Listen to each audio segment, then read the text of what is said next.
Welcome to Let Me Fix This. Enjoy the video.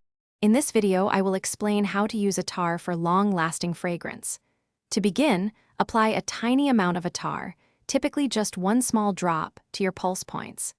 These areas, like your wrists and neck, naturally generate warmth, which helps the fragrance diffuse beautifully throughout the day.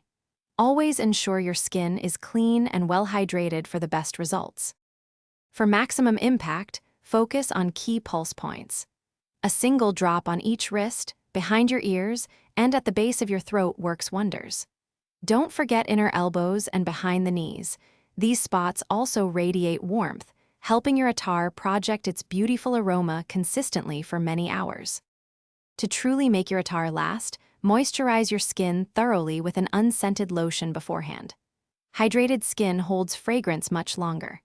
Consider layering your Attar with complementary unscented body products.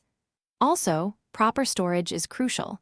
Keep your precious Attar in a cool, dark place, away from direct sunlight, to preserve its integrity for years. When using Attar, avoid a few common pitfalls. Never rub the Attar into your skin after applying it. This can actually diminish its longevity and alter the scent profile. Remember, less is more. 1 or 2 small drops are usually sufficient. Finally, protect your Attar from extreme heat or cold to maintain its exquisite quality and ensure it lasts. Thanks for watching. If you found this helpful, don't forget to like and subscribe.